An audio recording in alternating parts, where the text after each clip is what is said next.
This is InFocus News. Hello, thanks for joining me. I'm David Gibbons. The Seventh-day Adventist Church's tertiary institution in Australia, Avondale College, is making it possible for students to study aviation again. Avondale College's School of Aviation closed at the end of 2007 due to concerns over long-term financial sustainability. But Avondale College has now entered the final stages of negotiations to sell the School of Aviation to another tertiary institution. Under the new ownership, students will still undertake the same classes conducted by the same teachers at the same venue at Cessnock. Avondale School of Aviation was established in 1977. In the past 7 years, 2 of its students have been awarded the Sir Donald Anderson Trophy for being Australia's highest female achievers in the professional air transport licensing exams. Daniel Webber, the producer of the Adventist Mission DVDs, has travelled to the South Pacific from the USA to gather and film stories this week. Released worldwide 4 times a year, the Adventist Mission DVD features inspirational stories about the church's outreach efforts around the world. One of the purposes of our trip here is to get a story and an update on the 2006 offering, which was the mission plane in Papua New Guinea. We want to show our church members around the world where their offerings have gone and how they're being used to change people's lives. Other stories include church plants in the Aboriginal community of Jigalong and by a 12-year-old girl in Papua New Guinea. Stories currently being filmed in the South Pacific will be released later in the year.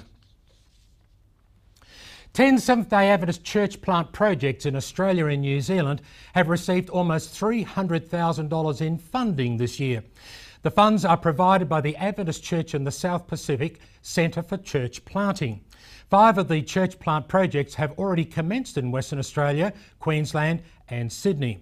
The other plants are located in Northern Australia, North New South Wales and New Zealand. The funding will help support evangelistic activities, equipment costs and Bible workers. Popular Christian musician Paul Coleman spent last week speaking to, worshipping with and singing for Australian Seventh-day Adventist tertiary students. Organised by the Adventist Students Association, the convention attracted more than 100 participants to Camp Breakaway on the central coast of New South Wales. Besides daytime activities and seminars, participants attended a nightly program by Paul Coleman.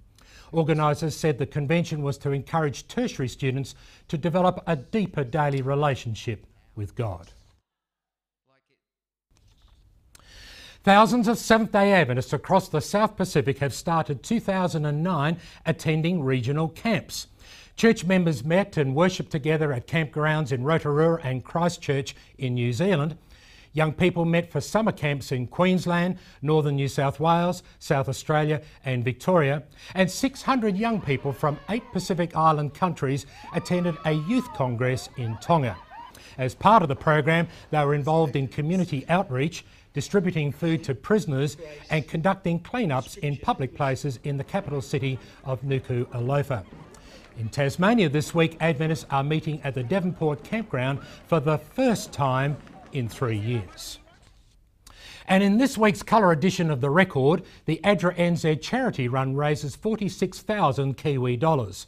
The Honiara 2008 evangelistic series proved successful, and despite the downturn in the economy, ADRA reports that donation income remains stable. Keep those dollars rolling in, won't you? And of course, you can watch the full InFocus program online as well. Thanks for watching. See you again next week. I'm David Gibbons.